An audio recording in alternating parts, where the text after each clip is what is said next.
Hoje é dia 28 de janeiro de 2026. Sim, graças a Deus, o mês de janeiro foi muito produtivo para mim.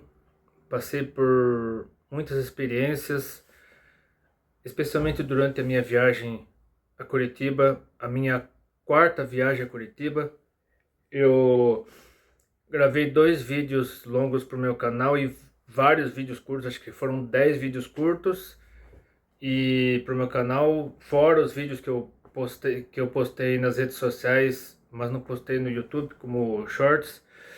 E os dois vídeos longos que eu gravei e publiquei no meu canal, eu deixarei na tela final desse vídeo.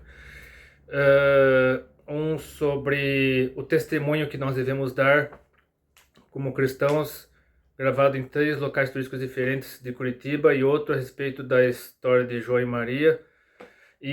Mas eu gostaria que você prestasse atenção nesse vídeo, onde eu falo a respeito do mês de janeiro como um mês em que muitas pessoas consideram um mês que não se deve fazer nada, não se deve planejar nada, um mês só para...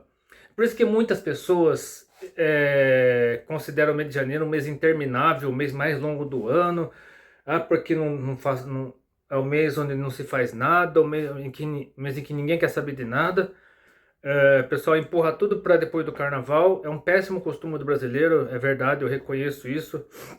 Mas graças a Deus, o mês de janeiro foi muito produtivo.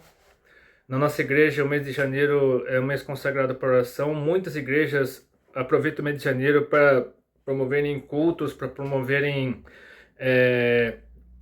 conferências, simpósios, encontros e congressos também, como que aconteceu em Curitiba. Eu deixarei somente um trecho de um congresso em Curitiba que ocorreu no domingo à noite, domingo passado à noite, no caso foi dia 25, 25 de janeiro. Eu participei de 2 cultos, um pela manhã na primeira igreja presbiteriana independente e outro à noite na sede da Assembleia de Deus em Curitiba. E já estava no 4º dia do Congresso de Jovens. O nome do congresso era Persevera, né? O tema do congresso era Persevera. E eu percebi que os jovens se empenharam muito nesse congresso. Deve ter ensaiado o ano inteiro, no mínimo, ou pelo menos vários meses para esse congresso. Veja o resultado.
E o que acontece?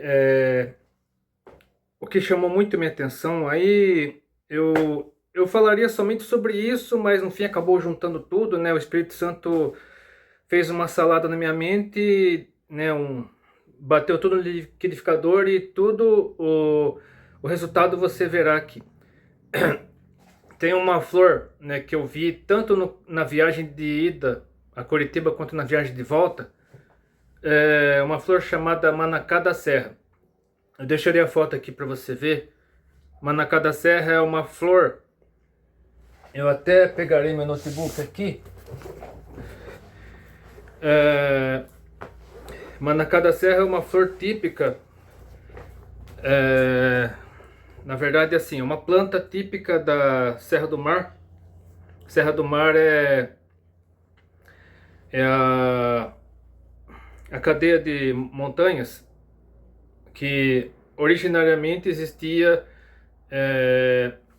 existe ainda na verdade, né? Mas boa parte dela foi desmatada, boa parte dela foi devastada por conta das cidades que surgiram entre São Paulo e Paraná. Na verdade, acho que do sul do Rio de Janeiro até o Paraná.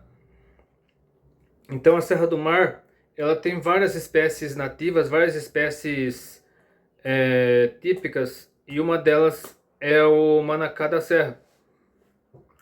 Deixa eu só ligar aqui o notebook. Ah, tá. Pera aí. Deixa eu só ligar aqui. Pera só um pouquinho. Então, segundo a pesquisa que eu fiz, a manacá da serra, cujo nome científico é Tiborrhina mutabilis, acho que é assim que se pronuncia.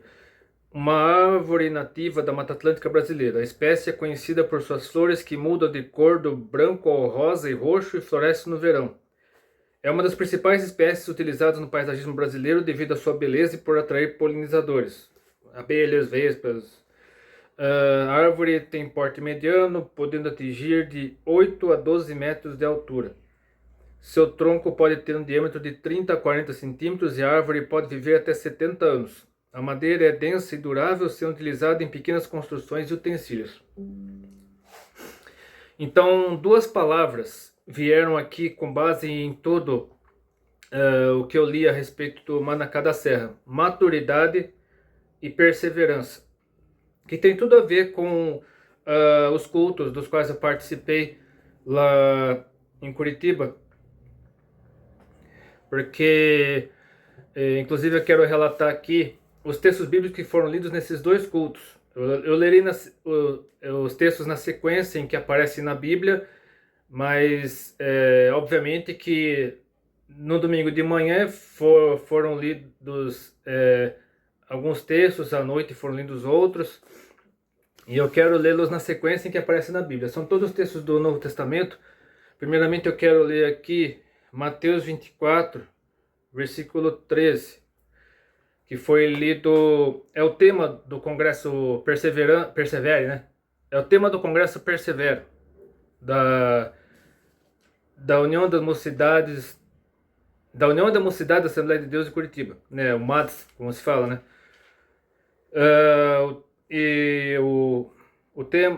A divisa, no caso, está em Mateus 24, versículo 13. Mas aquele que perseverar até o fim será salvo.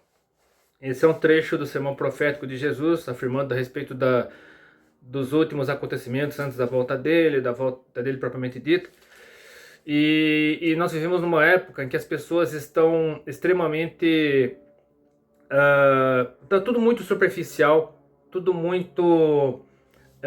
as pessoas não estão querendo saber de mais nada assim pesado, de mais nada denso.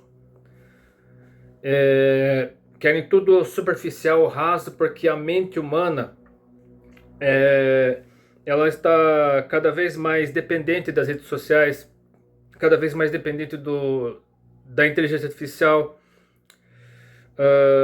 de ferramentas tecnológicas. Então a mente humana está cada vez mais preguiçosa, cada vez mais assim, o ser humano não quer mais pensar, o ser humano não quer mais saber de pensar, não quer mais saber de raciocinar, tanto que quando aparece alguém com uma agenda, com uma doutrina totalmente contrária à Bíblia, a pessoa tem uma certa influência, tem uma certa notoriedade, tem poder de persuasão para atrair a atenção das pessoas, os seus seguidores, as pessoas que seguem essa liderança, esse influenciador, enfim, seja lá quem for, não questionam, não procuram saber se o que a pessoa está falando é verdade ou não. Elas consideram o que a pessoa fala, o que a pessoa prega como verdade absoluta, sendo que a verdade absoluta nós cristãos sabemos que está aqui na Bíblia. A Bíblia é a verdade absoluta, então só que a maioria das pessoas não querem saber de serem confrontadas pela verdade nas Escrituras. As pessoas querem algo mastigado, querem algo pronto, algo que corresponda às suas expectativas, principalmente à sua carne. E as pessoas que hoje em dia detêm o poder, elas querem manipular, elas querem escravizar as pessoas por uma linha ideológica, por uma linha de pensamento que atraia as pessoas pela carne, aquilo que a carne deseja, aquilo que a carne tanto almeja, para satisfazer apenas a parte física, a parte carnal do ser humano, se esquecendo completamente do espiritual. E mesmo na parte espiritual, quando chega a parte espiritual, quer implantar pensamentos totalmente contrários, doutrinas totalmente contrárias ao que está escrito aqui, e escravizar as pessoas por meio dessas doutrinas, por meio dessas heresias, por meio dessas seitas. Aqui fala claramente que o cristão pode sim perder a salvação. Esse texto de Mateus 24:13, palavra do próprio Jesus, fala que o cristão pode sim perder a salvação se ele não perseverar até o fim. Além de muitos outros textos que eu já mencionei num vídeo gravado anos atrás. Então devemos tomar muito cuidado para permanecermos firmes, permanecermos fiéis, porque o diabo não brinca de ser diabo. E outros textos bíblicos que eu mencionarei aqui, no caso esse foi o tema do congresso da UMATS, da Assembleia de Deus de Curitiba. E eu quero mencionar aqui também o texto de 1 Timóteo, deixa eu só ver se... isso mesmo. 1 Timóteo capítulo 1, versículos 3 a 7, que foi o tema da mensagem pregada pelo pastor Paulo Júnior lá na primeira igreja presbiteriana independente de Curitiba. E esse texto diz o seguinte, Paulo aconselhando Timóteo: dou graças a Deus, a quem desde os meus antepassados sirvo com uma consciência pura, de que sem cessar faço memória de ti nas minhas orações noite e dia, desejando muito ver-te, lembrando-me das tuas lágrimas para me encher de gozo, trazendo à memória a fé não fingida que em ti há, a qual habitou primeiramente em tua avó Loide e em tua mãe Eunice, e estou certo de que também habita em ti. Por cujo motivo te lembro de que despertes o dom de Deus que existe em ti pela imposição das minhas mãos, porque Deus não nos deu espírito de temor, outra tradução diz covardia, que eu acredito que seja a tradução mais adequada, mas de fortaleza, de amor e de moderação. Então, os 3 pontos que o pastor Paulo Júnior levantou com base nesse texto, falam que a sabedoria não é suficiente, sabedoria humana no caso. Tempo não é suficiente, porque o tempo de Deus é muito diferente do nosso. O nosso tempo é o Cronos, de Deus é o Kairos. O Kairos não é um tempo totalmente diferente do nosso. E os hábitos, ou seja, aquilo que nós fazemos diariamente, não são suficientes, porque os hábitos, os costumes, né, a rotina que nós levamos pode nos anestesiar a voz do Espírito Santo. Então, repetindo, sabedoria não é suficiente, tempo não é suficiente e hábitos não são suficientes. E ainda na segunda carta do meu xará apóstolo a Timóteo, só que no capítulo 3, esse texto que eu lerei aqui, ele foi lido na mensagem, no sermão, porque eu cheguei, assim, na verdade, no domingo. O culto de domingo na Assembleia de Deus, ele começou à tarde. Foram 2 cultos, na verdade. Um culto foi emendado no outro, e eu cheguei durante a mensagem do pastor Nathanael, acho que é Nathanael Júnior. Deixa eu ver se é isso mesmo. Eu acho que é Nathanael Júnior. Nathanael alguma coisa. Ele pregou com base em 2 Timóteo 3, né? Na mesma segunda carta a Timóteo, né? O mesmo livro lido pelo pastor Paulo Júnior foi lido pelo pastor Nathanael Júnior, Nathanael Silva, né? Nathanael alguma coisa. Só que quando eu cheguei lá, ele estava falando do capítulo 3, né? Eu não lembro se ele, como eu cheguei no meio da mensagem, do meio para o final da mensagem, eu não sei se foi exatamente esse texto que leu, mas eu peguei essa parte aqui, que é entre os versículos 10 e 17 do capítulo 3 da segunda carta de Timóteo. Tu, porém, tens seguido a minha doutrina, modo de viver, intenção, fé, longanimidade, amor, paciência, perseguições e aflições, tais quais me aconteceram em Antioquia, Icônio, Listra, quantas perseguições sofri, o Senhor de todas me livrou.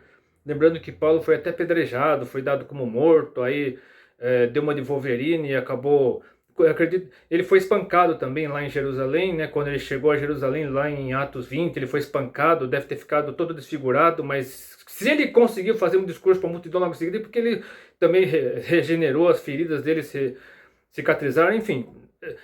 Paulo foi um Wolverine. Se você prestar atenção no texto bíblico, em Atos, em pelo menos 2 ocasiões, Paulo teve os mesmos poderes do Wolverine. Mas voltamos aqui. Versículo 12. E também todos os que piamente querem viver em Cristo Jesus padecerão perseguições. Mas os homens maus e enganadores irão de mal a pior, enganando e sendo enganados. Tu, porém, permanece naquilo que aprendeste, de que foste inteirado, sabendo de quem o tens aprendido. Mais uma referência a Loi, Dionísio e ao próprio Paulo. E de que tua meninice sabes as sagradas letras que podem fazer-te sábio para a salvação pela fé que é em Cristo Jesus. E aqui fala a respeito do que eu disse minutos atrás, a respeito do quanto a Bíblia é a verdade absoluta a respeito de tudo o que nós podemos aprender ao longo de nossas vidas. Toda a Escritura é divinamente inspirada, toda a Escritura divinamente inspirada é proveitosa para ensinar, para redarguir, para corrigir, para instruir em justiça, para que o ser humano, né, de Deus, seja perfeito e perfeitamente instruído para toda boa obra. E agora eu quero ler aqui, antes de ir pro texto lido pelo pastor Elias Torralbo na segunda mensagem da noite, de domingo à noite, né, porque teve o culto mesmo, né, cuja imagem eu mostrei minutos atrás, dos jovens cantando. Aliás, parecia que eles estavam gravando o DVD. Foi maravilhoso. Eles cantaram 7 músicas, a última delas com o pastor o Pedrosa lá, esqueci o nome dele, é o Pedrosa. Eles gravaram 7 músicas, eles cantaram 7 músicas, a orquestra, assim, parecia orquestra de cinema. Foi assim, eles devem ter ensaiado meses só para esse congresso, de tão perfeito que saiu. E então eu quero ler primeiramente a carta aos Hebreus, capítulo, deixa eu ver aqui, capítulo 5, versículos 12 a 14. Porque devendo já ser mestres pelo tempo, ainda necessitais de que se vos torne a ensinar quais sejam os primeiros rudimentos das palavras de Deus. E vos haveis feito tais que necessitais de leite, não de sólido mantimento, porque qualquer que ainda se alimente de leite não está experimentado na palavra da justiça, porque é menino. Mas o mantimento sólido é para os perfeitos, ou seja, para aqueles que já são maduros, os quais, em razão do costume, têm os sentidos exercitados para discernir tanto bem quanto mal. E complementando aqui, na primeira carta de Pedro, capítulo 4, versículo 10. Cada um administre aos outros o dom como recebeu, como bons despenseiros ou bons mordomos da multiforme graça de Deus. Então, esses dois, o primeiro texto de Hebreus fala sobre maturidade e o segundo fala sobre perseverança. Inclusive, esse segundo texto aqui de 1 Pedro 4, versículo 10, fala sobre como o Espírito Santo fala de várias maneiras em igrejas aparentemente diferentes. Porque, mas a Igreja Presbiteriana Independente e a Assembleia de Deus são 2 igrejas aparentemente completamente diferentes. Assim, na doutrina, na liturgia, mas o Espírito Santo fala até mesmo por meio dessas igrejas. Eu sinto que o Espírito Santo falou comigo, tanto na Igreja Presbiteriana Independente, na primeira EPI de Curitiba, no caso, quanto na sede da Assembleia de Deus em Curitiba. O mesmo Espírito Santo que está na primeira EPI de Curitiba também está na Assembleia de Deus de Curitiba, assim como várias outras igrejas cristãs, evangélicas, não só em Curitiba, mas no mundo em todo. Então, a multiforme graça de Deus tem a ver com isso. E você sentir o Espírito Santo falando no seu coração, tanto numa igreja considerada tradicional, reformada, calvinista, quanto numa igreja pentecostal. Então, você sente a voz do Espírito Santo falando de diferentes maneiras. Eu, como cresci numa igreja presbiteriana, passei pela igreja batista e hoje estou na Bleia. Então eu sinto que nessas 3 fases da minha vida, eu creio que o Espírito Santo falou comigo de várias maneiras e E neste ano eu completarei, se Deus quiser, se Deus me der vida e saúde até lá, completarei 52 anos, dia 12 de outubro. Então eu creio que cheguei a essa fase de maturidade. Eu não me considero idoso ainda, apesar dos muitos cabelos brancos, das linhas de expressão que estão aparecendo no meu rosto, aqui no pescoço também já começa a aparecer alguma coisa. Na minha mão também, minhas duas mãos já tem várias manchas, típicas de pessoas de idade. Mas eu creio que a fase da maturidade pode não ter chegado assim, a fase do inverno, no caso. Nossa, tá fazendo maior calor aqui, porque lá em Curitiba fez frio, ó. Minha lábia tá rachada. Eu passei frio em Curitiba na última semana, mas hoje, ó, olha o calorão aqui de Sorocaba. Eu tô sentindo bastante diferença de temperatura. Mas a verdade é que chegou, eu creio que está chegando na minha vida a fase eu tô na transição entre outono e inverno, né? Porque existem 4 estações na vida. A primavera seria a infância, o verão seria a adolescência, o outono a meia-idade e o inverno a velhice. Então eu estou na fase de transição entre outono e inverno. Mas a verdade é que a fase da maturidade está chegando na minha vida e espero que chegue a sua vida também da maneira correta, dentro do que está escrito aqui na Palavra de Deus, porque ninguém merece ter uma vida, né, uma meia-idade, uma velhice sem a presença de Deus. É horrível. A velhice sem a presença de Deus é horrível. Você não quer nem imaginar o quanto é horrível você chegar ao final da sua vida sem ter encontrado o sentido para sua vida. E graças a Deus eu encontrei, está aqui na Palavra de Deus. E eu quero encerrar lendo o texto, né, comentando um pouco a respeito do texto lido pelo pastor Elias Torralbo lá na Assembleia de Deus de Curitiba, que está na primeira carta de João, capítulo 5, versículos 4 e 5. Porque todo que é nascido de Deus vence o mundo. Esta é a vitória que vence o mundo, a nossa fé. Quem é que vence o mundo, senão aquele que crê que Jesus é o Filho de Deus? Então, seja você presbiteriano, assembleiano, batista, metodista, quadrangular, bola de neve, renascer, enfim. Se você crê em Jesus Cristo como Filho de Deus e tem fé nesse Jesus Cristo que pode mover montanhas, pode acalmar tempestades, pode parar até o curso da natureza, como eu creio que aconteceu lá em Brasília, que o Nicolas Ferreira fez uma caminhada de Paracatu, em Minas Gerais, até Brasília.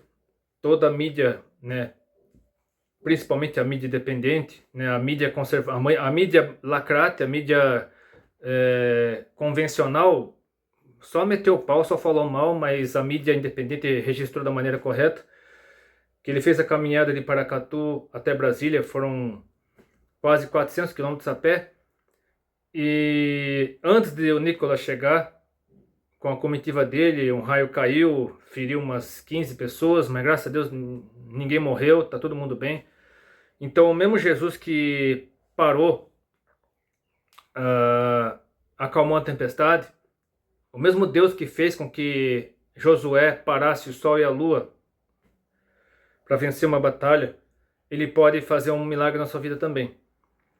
E então a fé em Jesus Cristo, ela permite que você vença o mundo. A vitória, ou seja, a vitória não é sua, a vitória vem de Deus. Mas a fé em Jesus Cristo, a fé que é um dom de Deus, ela permite que você vença o mundo. Lembrando que a vitória não é sua, a vitória é de Deus. Deus, por meio de Jesus Cristo, por meio do Espírito Santo, permite que você vença o mundo. E essa vitória vem por meio da fé em Jesus Cristo. Então, fico com as palavras em nome de Jesus, que Deus abençoe. Se você gostou desse vídeo, curta, compartilhe, seus favoritos, inscreva-se no meu canal. E eu publicarei esse vídeo dia 2 de fevereiro, primeira a segunda-feira de fevereiro. Nesse dia eu já terei voltado a trabalhar, né? Minhas férias vão só até esse domingo agora. Então, peguei 15 dias de férias agora em janeiro. E então, se você ainda não recebeu Jesus Cristo como seu Senhor e Salvador, faça isso agora, porque amanhã passa tarde demais. Fique com essa palavra no Jesus, Deus abençoe e até depois, se quiser.